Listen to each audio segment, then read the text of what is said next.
तो फ्रेंड्स, कैसे हैं आप सब। उम्मीद है आप सब मस्त होंगे। तो आज फिर से हम नई क्लास में आपका स्वागत है सबका करता हूं। तो आज हम लोग BSc first year second semester जंतु विज्ञान जूलॉजी में जो थर्ड यूनिट चल रही थी उसका लास्ट टॉपिक बचा हुआ था कीटोजेनेसिस, जिसको हम समझेंगे।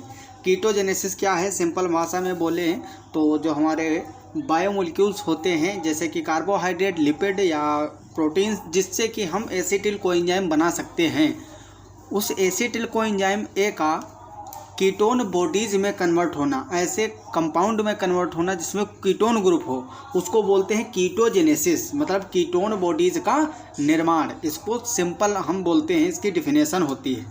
अब इसकी ज़रूरत क्यों पड़ी आपको? जो मेटाबॉलिज्म वाला पार्ट था, अभी तक हम लोग जूलॉजी में यही पढ़े हैं कि एनर्जी कैसे कैसे प्रोड्यूस होगी। ग्लाइकोलिसिस पढ़े, कैसे एटीपी, NADH2, FADH2, GTP ये सब बन रहे थे। फिर क्रेब्स साइकिल पढ़ा, ग्लूकोनियोजेनेसिस पढ़ा, ग्लाइकोजेनेसिस पढ़ा। ठीक है, ये सारे प्रोसेस मैंने आपको ऑलरेडी पढ़ा चुके हैं। ठीक है, सब हो चुके हैं कंप्लीट। लास्ट में बचता है कीटोजेनेसिस। मान लो कभी ऐसा हो जाए बॉडी के साथ कि ये जो बायोमोलिक्यूल हैं, जितने प्रोसेस मैंने अभी बताया वो सब ना हो सके, तब जो है कीटोजेनेसिस होता है, मजबूरी में होता है। ठीक है, तो इसके बारे में हम लोग स्टडी करेंगे। इसका जो साइकिल होता है प्रॉपर, उसको हम लोग समझेंगे। ठीक है, और ये नोट्स आपको टेलीग्राम पे मिल जाएगा। तो कीटोजेनेसिस क्या होता है? कीटोजेनेसिस is the biochemical process through which organisms produce ketone. बहुत इंपॉर्टेंट है ये word. Bodies by breaking down fatty acid and ketogenic amino acids।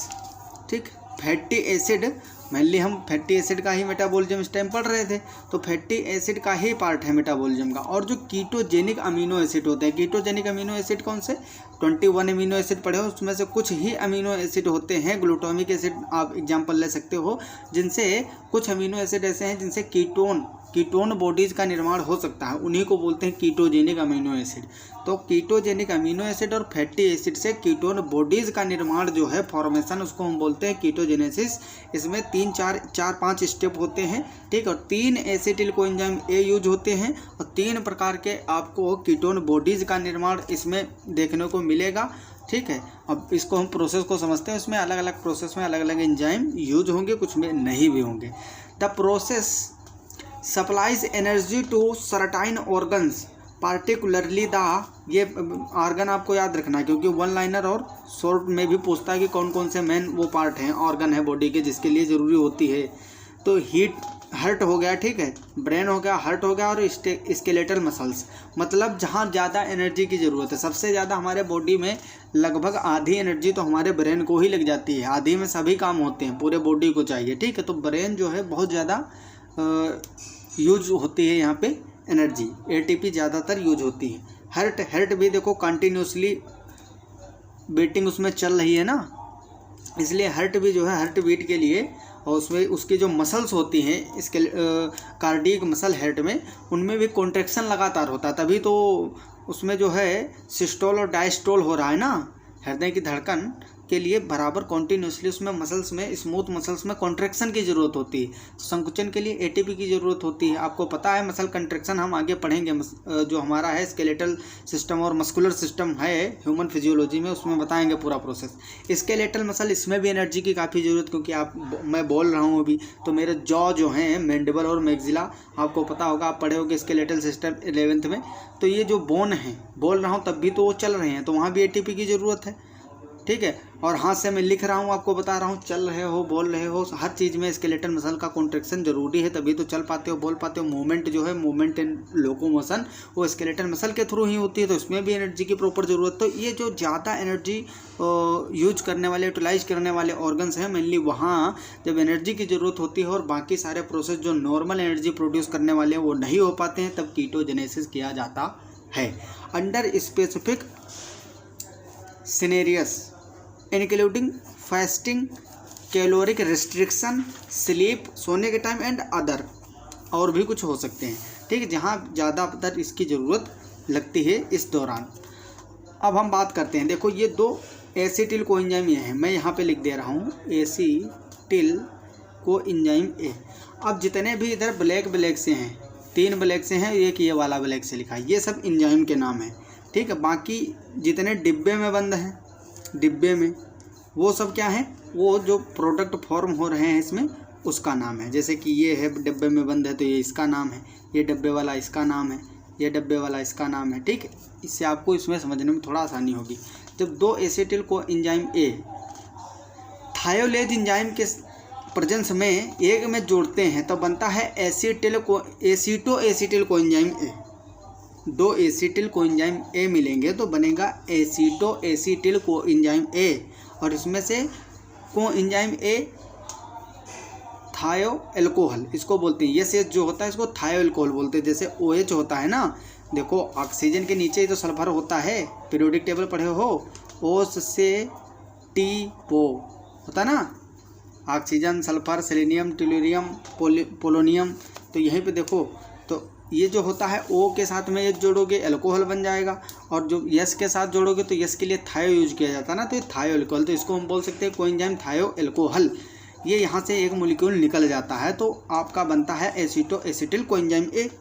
अब इसमें एक एंजाइम काम करेगा इस पर, और एक एसिटिल को एंजाइम ए यहाँ पे और यूज हो रहा है, इसीलिए हम बोलते हैं कि पूरे प्रोसेस में 3 एसिटिल को एंजाइम ए यूज होते हैं। ये याद रखना है आपको, MCQ में पूछा जाएगा, ठीक।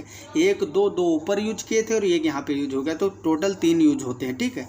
अब यहाँ एसिटिल को एंजाइम ए यूज होगा, इसलिए यहाँ पे एक एंजाइम काम करेगा, ठीक। उसका नाम होगा बीटा हाइड्रोक्सी मिथाइल या beta hydroxy beta methyl glutarate या ग्लूटरिल को एंजाइम ए सिंथेज। फिर क्या होगा, यहाँ पे कोएंजाइम एल्कोहल थायो एल्कोहल एक और निकलेगा मोलिक्यूल, क्योंकि एक आप जोड़े हो तो यहाँ से फिर निकलेगा और ये मोलिक्यूल जुड़ जाएगा। अब ये जो मोलिक्यूल बना है इसमें 3 एसिटिल को एंजाइम जुड़ चुके हैं, और इसमें से 2 क्या निकल चुका है, को एंजाइम ए थायो एल्कोहल। अब इसका जो नाम है, इस प्रोडक्ट का नाम होता है बीटा हाइड्रोक्सी बीटा मिथाइल ग्लूटरिल को एंजाइम ए, शॉर्ट में बोलते हैं HMG को एंजाइम ए, मतलब हाइड्रोक्सी मिथाइल ग्लूटरिल को एंजाइम ए। अब इसका नाम कैसे पड़ा आप देख सकते हो, देखो फंक्शनल ग्रुप आपका यहाँ पे लगा हुआ है COO। अगर यहाँ पे मान लो C डबल बॉन्ड O और यहाँ भी O होता तो कार्बोक्सिलेट आयन बन जाता, तो O के जगह पे यस लगाती हो, बात वही है, ज़्यादा बस खाली नाम बदल गया, थोड़ा सा काम भी बदल जाएगा, लेकिन फंक्शनल ग्रुप यही है। अब इसके रिस्पेक्ट में देखो तो ये कार्बन अल्फा, ये बीटा, तो बीटा पर एक हाइड्रोक्सी लगा है, OH एक मिथाइल लगा, इसीलिए इसका नाम बन गया बीटा हाइड्रोक्सी बीटा मिथाइल ग्लूटरिल को एंजाइम ए। अब क्या होगा अगले स्टेप में, यहाँ पे एसिटिल को एंजाइम ए एक निकल जाएगा बाहर, एसिटिल को एंजाइम ए बाहर निकल जाएगा by the action of enzyme HMG को एंजाइम लाइएज। अब यहाँ पे बनेगा तुम्हारा एसिटो एसीटेट, जो कि एक कीटोन है।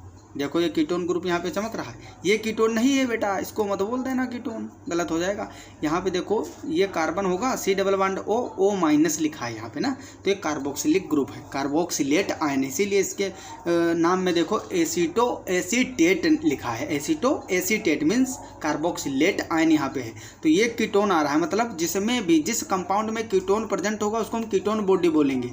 अभी इससे डिजीज भी बताएंगे। जब हमारे मूत्र में यूरिन में ज़्यादा मात्रा हो जाती है कीटोन बॉडीज़ को, तो उसको बोलते हैं कीटोन्यूरिया, या जब बेंजीन के डेरिवेटिव कीटोन वाले होते हैं, बेंजीन के डेरिवेटिव कीटोन, ठीक है, तो उसको तब हम बोलते हैं कि फेनिल कीटोन्यूरिया, ठीक, फिनाइल कीटोन्यूरिया, कीटोन्यूरिया, अल्केप्टोन्यूरिया, ये सारी डिजीज आप पढ़ चुके हो फर्स्ट सेमेस्टर में जेनेटिक्स में। तो एसिटो एसीटेट जो है इसका फॉर्मेशन होता है। अब यहाँ से 2 कंडीशन है, अगर enzyme D beta hydroxybutyrate dehydrogenase ये वाला एंजाइम अगर प्रेजेंट हुआ तो ये कन्वर्ट हो जाएगा डी बीटा हाइड्रोक्सी ब्यूटरेट में, ठीक है। ये जो कंपाउंड है ये भी एक प्रकार का कीटोन है, सॉरी ये कीटोन नहीं है, ये वो है ऑक्सिलेट आयन है ना यहाँ पे, और बन सकता है आपका acetone CH3 C double bond O CH3 O CH3, ये तो पढ़ ही चुके हो CH3 O CH3, ठीक है। तो यहाँ ये रिएक्शन जो है एसिटो एसीटेट से एसीटोन में कन्वर्ट होना, ये एंजाइम की प्रेजेंस में भी हो सकता है, एब्सेंस में भी। तो यहाँ पे जनरली जो है ये साइमल्टेनियसली बहुत ही अचानक, मतलब जल्दी से हो जाती है रिएक्शन। नॉन एंजाइमेटिक डीकार्बोक्सिलेशन, यहाँ पे डीकार्बोक्सिलेशन मतलब कार्बोक्सिलीकरण भी बोलते हैं हिंदी में, ठीक। कार्बन डाइऑक्साइड यहाँ से बाहर रिलीज होगी। तो अब इसको अच्छे से देखो, आप अच्छे से देखो, क्या देख रहे हो यहाँ पे, कुछ दिख रहा है? अगर एंजाइम होता यहाँ तब भी कीटोन बन सकता था। अब आगे थोड़ा सा और इसमें हम चर्चा करते हैं। Ketone bodies are not obligately produced from fatty acid, rather a meaningful amount of them is synthesised only in a situation of carbohydrate and protein insufficiency. जब कार्बोहाइड्रेट और प्रोटीन की इनसफिशिएंसी होगी तभी ये सब प्रोड्यूस होंगे, ये प्रोसेस तभी चलेगा। आपको पहले ही मैंने बता दिया था। Where only fatty acids are readily available as fuel for their production. अब कीटोन बॉडीज जो मेन बन रही हैं, इसीलिए तो हम कीटोजेनेसिस का महत्वपूर्ण पार्ट यही है, कौन कौन सी कीटोन बॉडीज बन रही हैं। The 3 ketone bodies each synthesized from acetyl coenzyme A molecules are. First आपको बताए थे जो हम एसिटो एसिटेट देखे नहीं थे, इस तरह से था। यहाँ पे C double bond O minus, यहाँ पे C डबल बॉन्ड O, एक कीटोन ग्रुप प्रेजेंट था इसमें, एक कार्बोक्सिलेट, तभी बोले थे एसिटो एसिटेट। तो इसके बारे में थोड़ा सा पढ़ते हैं क्या है। Which can be converted by the liver into beta hydroxybutyrate. जहाँ पे बीटा HB लिखा मतलब हाइड्रोक्सी ब्यूटरेट। दो कंडीशन बताई थी ना, इसका जो है एसिटो एसिटेट के 2 भविष्य होते हैं। या तो ये अगर एंजाइम प्रेजेंट है D beta hydroxybutyrate dehydrogenase, तो ये कन्वर्ट हो जाएगा बीटा हाइड्रोक्सी ब्यूटरेट में। और क्या हो सकता है इसका, साइमल्टेनियसली टर्न इनटू एसीटोन। ठीक है, मैंने बताया था ना साइमल्टेनियसली प्रोसेस है, बहुत ही साइमल्टेनियस प्रोसेस है, तत्काल हो जाता है एसीटोन में कन्वर्जन। मोस्ट एसिटो एसिटेट, ये यहाँ से क्वेश्चन बनेगा, ज़्यादातर एसिटो एसिटेट जो है किस में कन्वर्ट होता है। Most acetoacetate is reduced to beta hydroxybutyrate which serves to additionally ferry है यहाँ पे, फेरी reducing electrons to the tissues especially the brain। ठीक है, ब्रेन में where they are supplied break off and used for metabolism। अब आती है बात एसीटोन की। तो एसीटोन के बारे में आप काफ़ी जानते ही हो। Which is generated through the decarboxylation of एसिटो acetate. अभी आपको बताए थे कि एसिटो एसिटेट से साइमल्टेनियसली एसीटोन बना सकते हो बाय द डीकार्बोक्सिलेशन। उसमें से कार्बन डाइऑक्साइड बाहर निकाल दोगे, बन जाएगा एसीटोन। अरे भाई यहाँ से देखो, ये है ना आपका, यहाँ से C डबल बॉन्ड O है, C डबल बॉन्ड O और O, तो CO2 निकाल दो, यहाँ CH3 बचेगा, वही कीटोन हो जाएगा। Either simultaneously other through the enzyme एसिटो acetate decarboxylase. तो ये मैंने बताया था नॉन एंजाइमेटिक प्रोसेस जनरली होता है, कभी कभी एंजाइम भी यूज हो जाता है एसिटो एसिटेट डीकार्बोक्सिलेज। अगर एंजाइम प्रेजेंट है तो एंजाइम की उपस्थिति में ही होगा, अगर एंजाइम नहीं है तब भी ये एसीटोन में कन्वर्ट हो सकता है, एसिटो एसिटेट एसीटोन में कन्वर्ट हो सकता है। थर्ड आता है हमारा beta hydroxybutyrate, ketone body है, third ketone body is generated through the action of the enzyme D beta hydroxybutyrate dehydrogenase on acetoacetate. जब एसिटो एसिटेट पे D beta hydroxybutyrate dehydrogenase enzyme काम करेगा तब बनता है beta hydroxy butyrate. ठीक है, इसको हम जनरली बीटा HB से भी दर्शाते हैं क्योंकि बड़े बड़े नाम हैं। वैसे आदत पड़ जाएगी, देखो ना मैं आसानी से बोल सकता हूँ, बोल लेता हूँ, क्यों? क्योंकि मेरी प्रैक्टिस हो चुकी ना, काफ़ी समय से इन चीज़ों को सब पढ़े हैं तो याद हो जाएंगे आपको भी पढ़ते पढ़ते। Upon entering the tissue beta hydroxybutyrate dehydrogenase back to acetoacetate along with a proton and a molecule of NaDH। मतलब समझो, अगर एक प्रोटोन और एक NaDH प्रेजेंट है उस मीडियम में जहाँ ये प्रोसेस हो रहा है, तो जितना एसिटो एसिटेट कन्वर्ट होगा बीटा हाइड्रोक्सी ब्यूटरेट में, उतना ही बीटा हाइड्रोक्सी ब्यूटरेट उल्टा कन्वर्ट हो जाएगा एसिटो एसिटेट में। क्यों? क्योंकि ये रिवर्सिबल रिएक्शन है, मैंने इधर बताया था ना, ये तो कीटोन बनने का प्रोसेस ये तो इरिवर्सिबल है, अनुत्क्रमणीय है। लेकिन जो आप एसिटो एसिटेट से डी बीटा हाइड्रोक्सी ब्यूटरेट बना रहे हो by the action of enzyme D beta hydroxybutyrate dehydrogenase, ये रिवर्सिबल प्रोसेस है, उत्क्रमणीय है। मतलब अगर यहाँ पे आप ऐड कर दो प्रोटोन प्लस NaDH तो ये प्रोसेस जो है उल्टा भी हो सकता है, एसिटो एसिटेट भी बनने लगेगा। ठीक, यही पॉइंट, यही क्वेश्चन पूछे जाते हैं। ठीक है, the latter of which goes on to power the electron transport chain and other redox reactions. अब हम थोड़ा सा और बात कर लेते हैं एटीपी और एनर्जी के बारे में।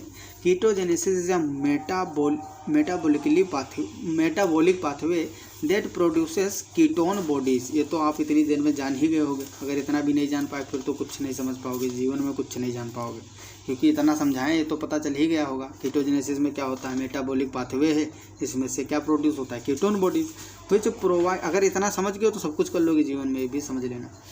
Which provide an alternative form of energy for the body. इसीलिए तो हम इसको यूज कर रहे हैं, ये प्रोसेस तो इसीलिए करा रहे हैं ना। The body is constantly producing A small amount of ketone bodies that can make 22 ATP each in normal circumstances and it is regulated mainly by insulin. ये इंसुलिन से रेगुलेटेड, जो रेगुलेशन है इसका कीटोजेनेसिस का इंसुलिन से होता है। और ये पॉइंट बहुत यहाँ से यहाँ तक बहुत ही ज़्यादा इंपॉर्टेंट है। The body is constantly producing a small amount of ketone bodies that can make 22 ATP each in normal circumstances and it is regulated mainly by insulin। तो आई होप आपको ये प्रोसेस समझ में आ गया होगा। 2 से 3 बार आप पढ़ोगे उस चार्ट को। देखो मेन क्या है यहाँ, कीटोन बॉडीज जो है बीटा हाइड्रोक्सी ब्यूटरेट है या एसीटोन है, ये सब आप अपने आप लिख सकते हो क्या, अगर ये आपको पूरा फ्लो डायग्राम अच्छे से समझ में आ जाए। ठीक है, ये जो प्रोसेस है इसको आप कई बार रिपीट करोगे, लिखोगे, इनके नाम, इनके एंजाइम, जितने प्रोसेस हैं। प्रोसेस कितने हो रहे हैं, 1 2 3 4 प्रोसेस हो रहे हैं। 4 ही तो प्रोसेस याद करना है, मतलब 5 मटेरियल याद करना है। 5 ही बार लिख लो, याद हो जाएगा अपने आप। ठीक है, बाकी कोई समस्या अगर इससे रिलेटेड होगी तो जब हम महासंग्राम बनाएंगे इसी यूनिट का तो उसमें इसको डिस्कस कर लेंगे। ठीक है, तो डोंट वरी, अच्छे से पढ़ाई करते रहो, डरने की कोई बात नहीं। एग्जाम आ चुके हैं, फोकस पूरा बनाए रखो। मिलते हैं अगली क्लास में, तब तक के लिए okay bye, all the very best. जय हिंद, जय भारत।